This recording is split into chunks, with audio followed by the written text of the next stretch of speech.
My kind of unifying love is really the chance to work with people who want to build a better community, a better neighborhood, kind of a better sense of what we can do together.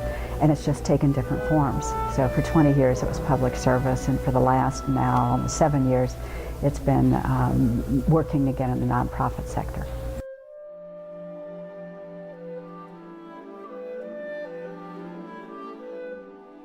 And so we have now Flying Horse Farms, which is a camp for children with serious medical illnesses, located just outside of Mount Gilead, Ohio, right off of I-71, as you just saw.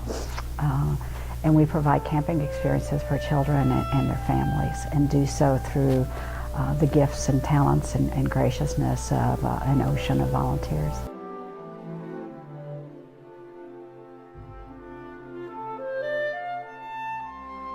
Well, I think my great gift is the appreciation of welcoming others. And so, as we talked about already, no one person is responsible for this, not even our founders, Jenny and David. They had the, kind of the beauty and the strength of the dream.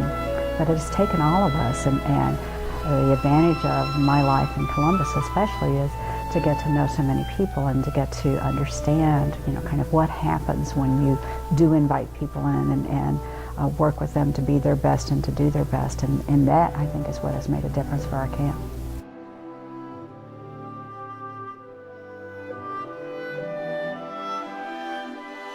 I think I have learned over the course of what has been a relatively lengthy and very full life that the most important thing is to show up and to try and to, kind of get other people to try with you. And so, if something is worth doing, if there is a worthy goal, why on earth would any of us say, oh, that looks hard, I'm afraid of that.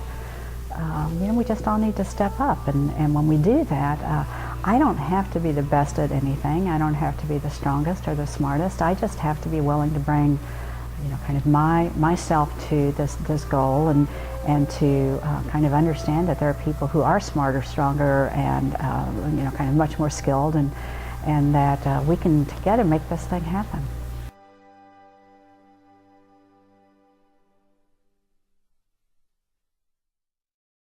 I don't know many women who kind of get to the end of the day and say, boy, I knocked it out of the park.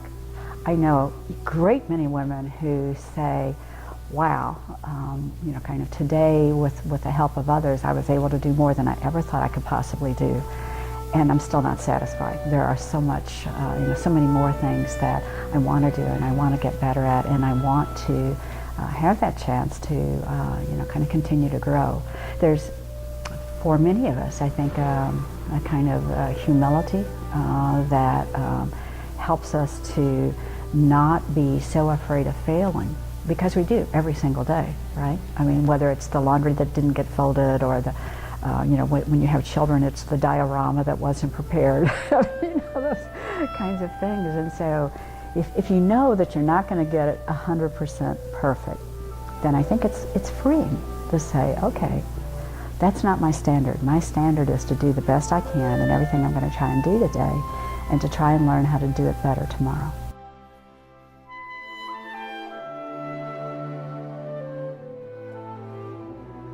I try and remind myself that there are, kind of a great many people, including the world's most wonderful staff with whom I work, who can meet the needs of Flying Horse Farms in any given moment. But I'm the only wife that Stuart has, and I'm the only mother that Franny has. And so there are times where that's always going to be kind of the ultimate priority, that if I'm needed by either of those people in those roles, then that just has to be my first call.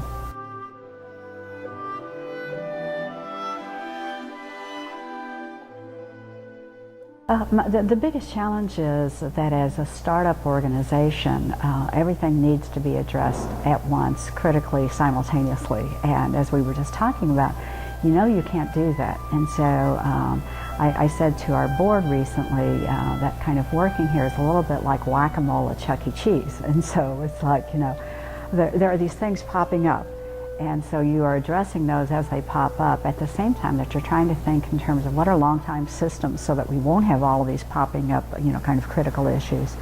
So there is this, kind of enormous challenge of doing what is critically needed in an instant at the same time that you're trying to, kind of plan for a more intentional and sustainable and enjoyable future.